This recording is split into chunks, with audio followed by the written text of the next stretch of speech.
Generally, men don't leave because they're bitter. They don't walk alone because they hate the world.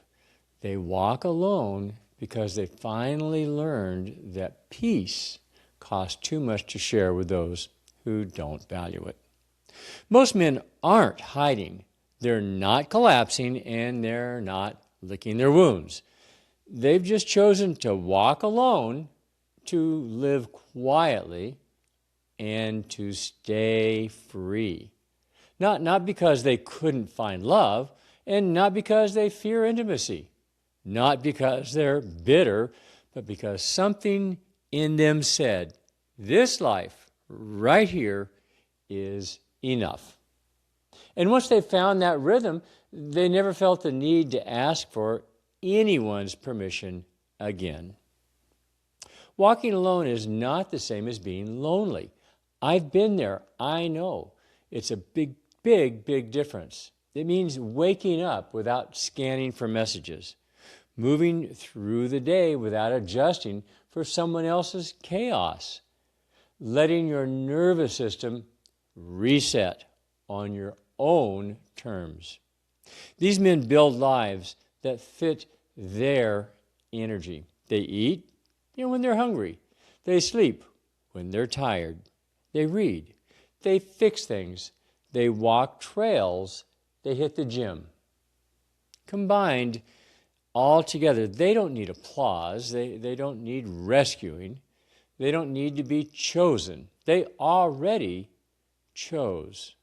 Their choice is a quiet house, a clear mind, a strong body, a peaceful soul. This isn't a reaction to betrayal. It isn't a protest. It isn't a phase. It's a state of being, and it's rooted in personal sovereignty. Some men walk alone and never go back because the cost of compromising their peace is simply too high. They've lived the other life. They know what it feels like to shrink themselves to make someone else comfortable, live on edge, waiting for emotional shifts, negotiate endlessly for time, space, and silence. They've done the dinners, played the protector, carried emotional weight that wasn't theirs. And now, they'd rather walk a trail alone than tiptoe through another relationship with their voice muted. They've learned this truth. Peace is not a luxury. It is a requirement. The world doesn't know what to do with the man who isn't chasing.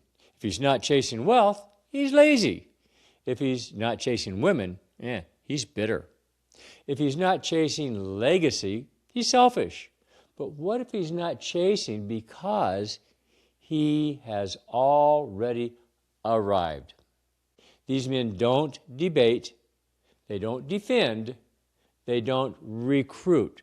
They're not trying to win, they're just living.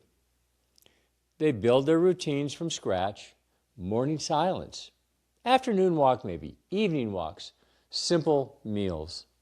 They stop scrolling, stop arguing, and stop performing.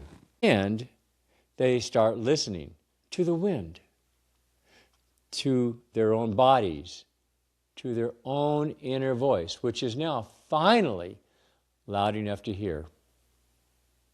These men are not cold and they're not detached. And they certainly are not anti-connection. They're simply done performing. They still love deeply, still feel joy, still cry when something sacred touches them.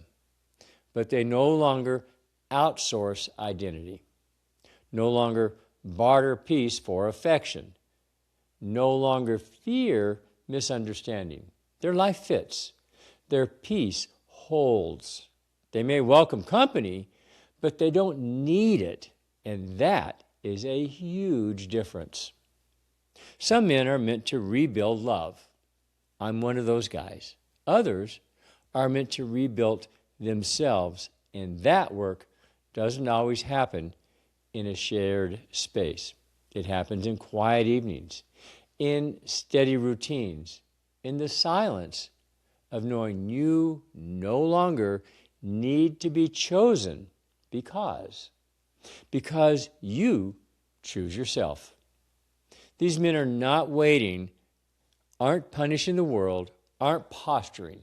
They are living fully on their own terms, with their own rituals, with their own strength, in their own joy.